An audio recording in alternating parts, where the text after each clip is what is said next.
used to work on a small team for a division of a multinational company. We used to primarily be staffed by what were called old-timers. Basically people who were close to being of a pensionable age who didn't want the hustle. That culture shifted and a lot of young blood has been brought in. I formerly worked there and was given a lateral move out.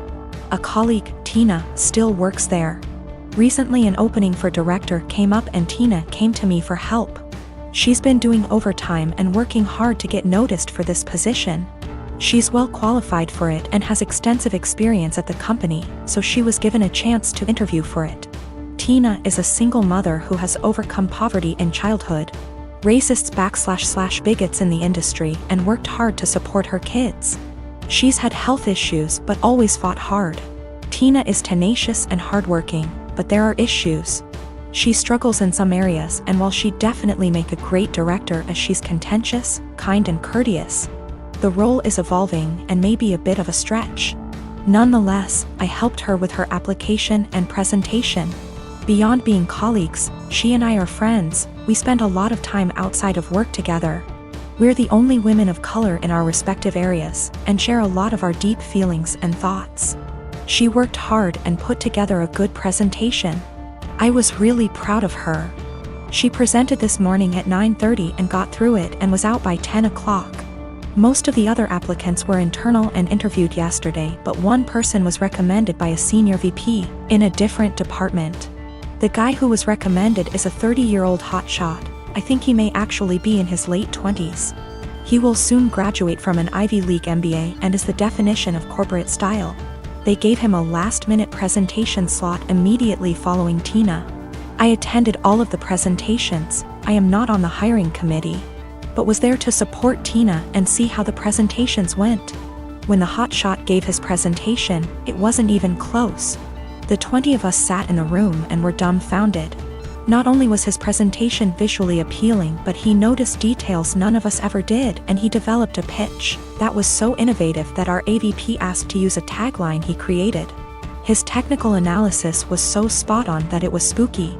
He understood issues facing our business unit without having to be told and had ready solutions to solve the problems. Questions they asked him were more about how he'll do things when he takes over the role.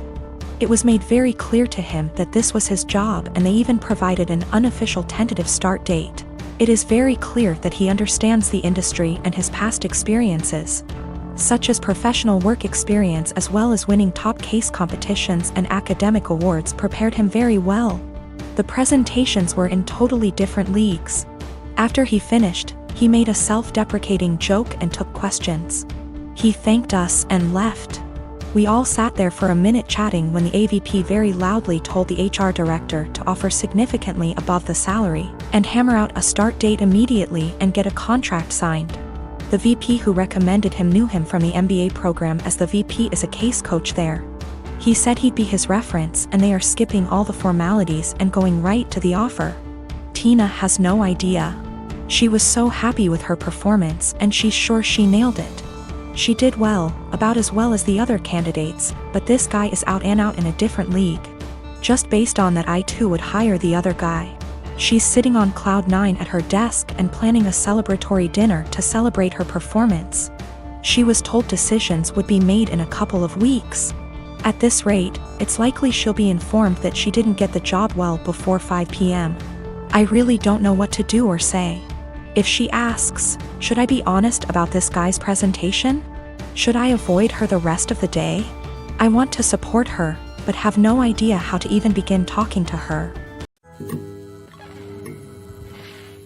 My boyfriend and I have been together about a year, and when our city implemented lockdown for the virus, he decided to quarantine with me at my apartment, as I live alone and have a nicer apartment and he has several roommates. Mostly it has been going well, and thankfully we both still have jobs.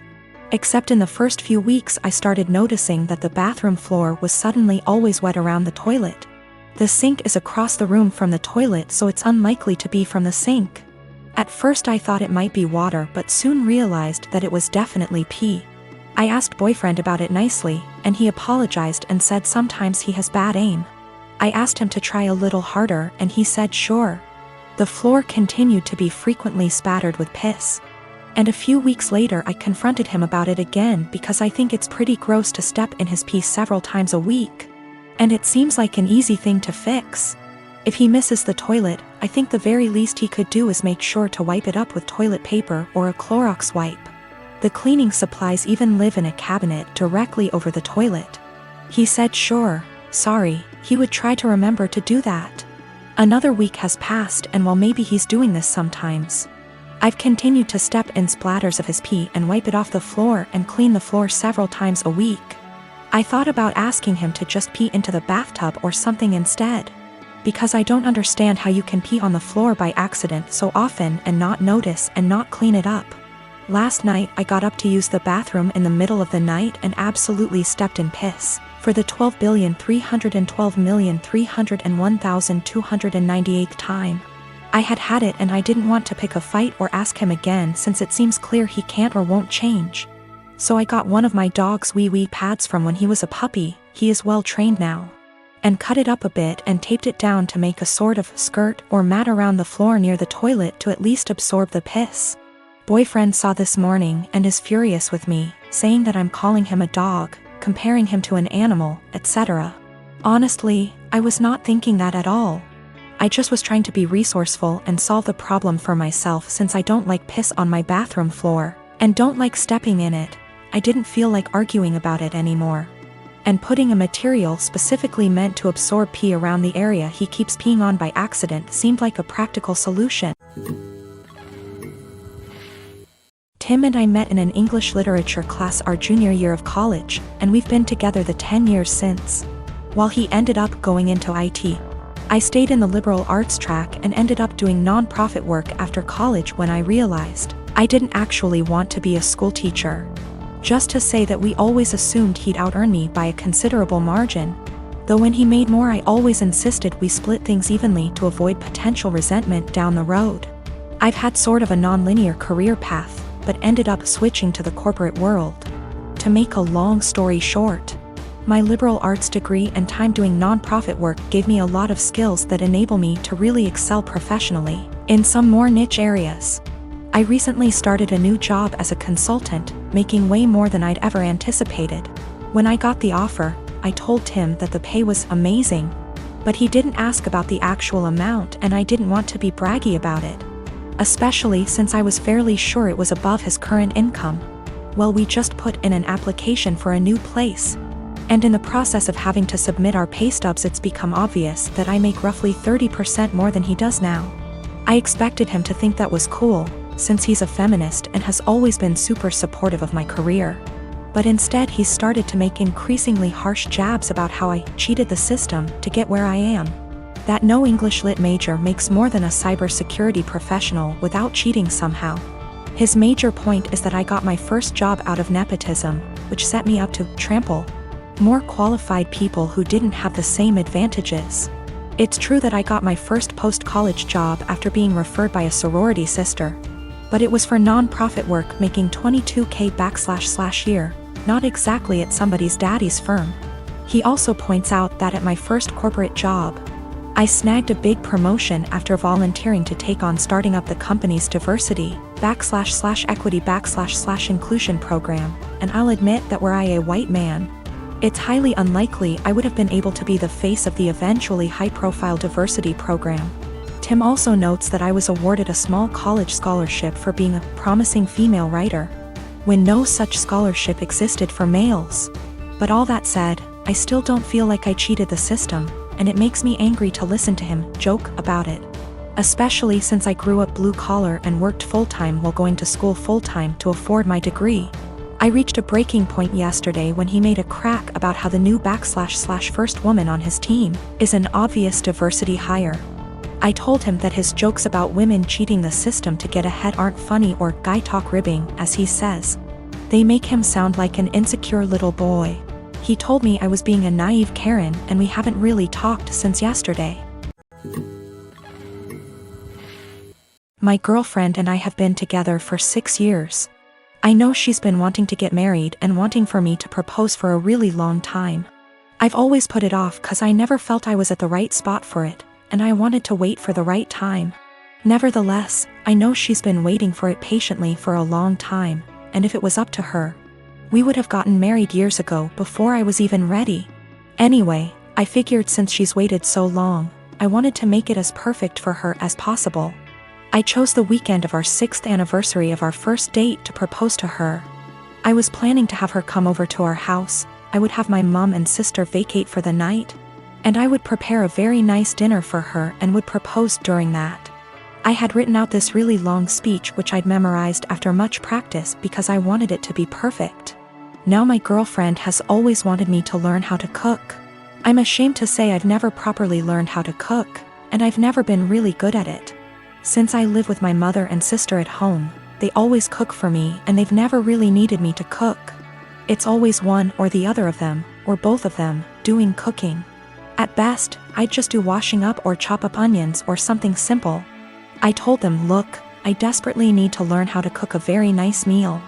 I told them she's always wanted me to learn how to cook, and it would be great if I could surprise her with this excellent dinner that I've made myself. She would never expect it from me. She would be thrilled. I told them I might just need some guidance. They weren't that enthusiastic first. They were like, we're really busy, we don't have time to teach a child how to cook. I told them it's really important, and to help them understand the gravity of the situation, I told them I was proposing tonight. They both went crazy and excited, like, oh my god, have you bought a ring yet? I showed them the ring, and my sister went flipping crazy, screaming, crying tears. I told them I was probably going to ask for their opinion on it anyway, and they were really enthralled and so excited and happy for me. My sister was literally crying and breathing heavily. They asked for details and everything about how I was going to propose. I recited the long speech I'd memorized. They told me it was beautiful, they love it, she'll love it. Again my sister was crying even. I told them, so this is why I need to cook tonight. She's always wanted me to learn to cook, and if I make a nice meal for her, I want to make our night as magical as possible. My sister was like, no way, if you cook, you'll it up. Just let us cook for you, and say you did it. I said, no, it has to be me, it has to be me. It's really important that I do it, I don't want to deceive her. We reached a compromise and they said we can do it together. My mom supervised, my sister will take charge, and I'll basically just follow instructions and help her out. It turned out going really good, but how much I really contributed is questionable. They ended up taking way too much over me. Way more than I had planned.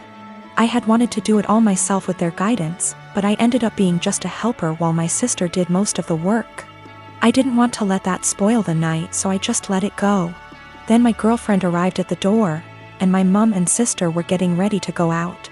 When they greeted her, my mom was acting cool, polite, very poker face about it, I guess 'cause she's a mature adult. My sister on the other hand was acting like a jittery little schoolgirl, just jumping out. It was really cringy and awkward to watch. She kept telling my girlfriend how beautiful she looked tonight, how excited she was for her, how we were perfect for each other. The way she was smiling and acting too excited really gave it all away. She said, he's got something really special planned for you.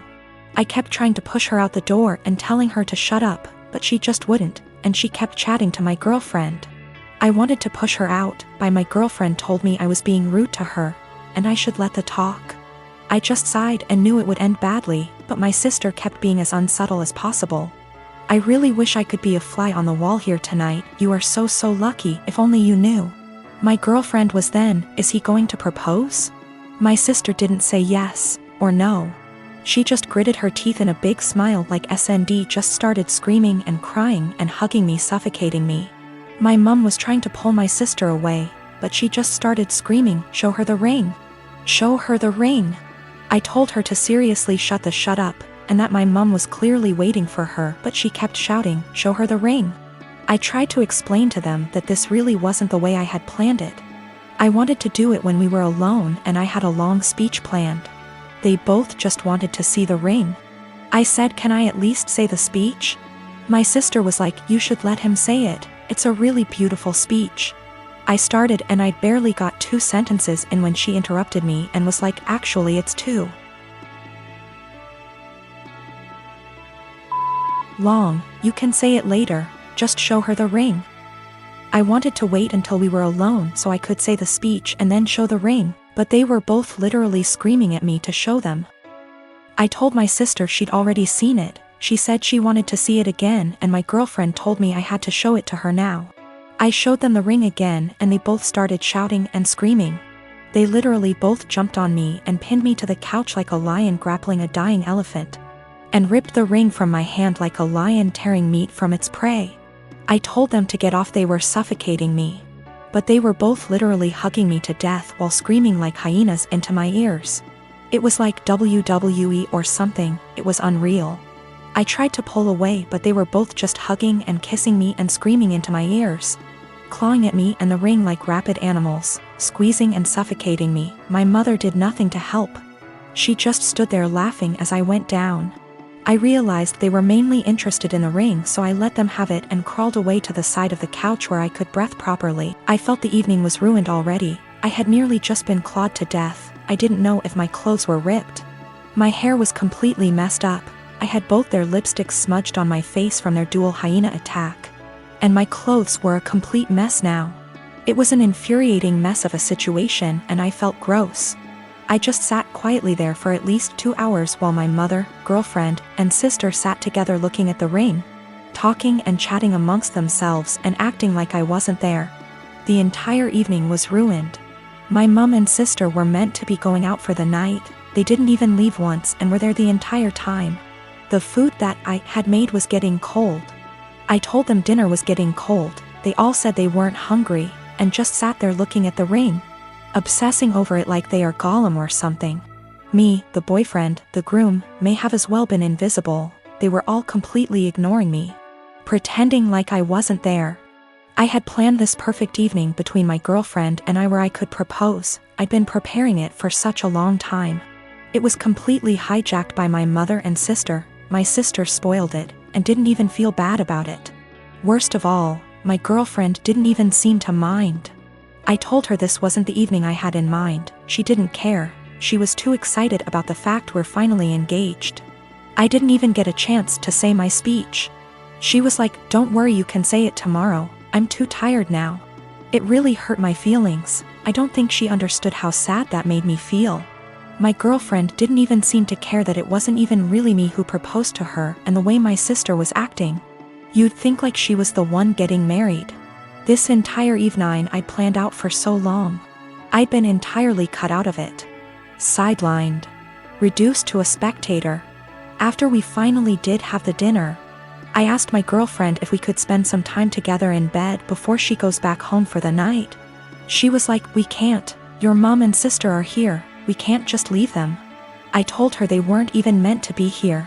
They were meant to have gone out tonight, and they both were like, Yeah, go upstairs, don't worry about us." I told her she really shouldn't worry about them.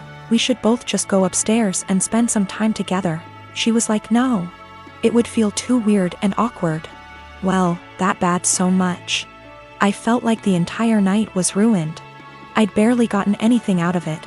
I didn't even spend any time with my girlfriend. My sister completely spoiled and ruined everything. The entire night was hijacked. I tried to explain to my girlfriend why everything that had happened, including her own behavior and acceptance of it, really bothered me. She didn't seem to understand and just brushed it aside. I explained to my mom, and she sort of understood and was apologetic, but tried to dump most of the blame on my sister. My sister was still in an excited, giddy mood. I asked her what was wrong with her. She said nothing. I told her she'd ruined the entire night and she acted like a 12-year-old or a clown. She got offended and denied it. She refused to see what she'd done wrong and how she'd ruined everything. I don't understand her behavior at all or why she would even act that way. I'm kind of hurt and offended by everything that's happened and the way they reacted to it. Do I have the right to feel this way? Should I just let it go and move on, or is there something I can do so that my grievances don't go unaddressed and ignored?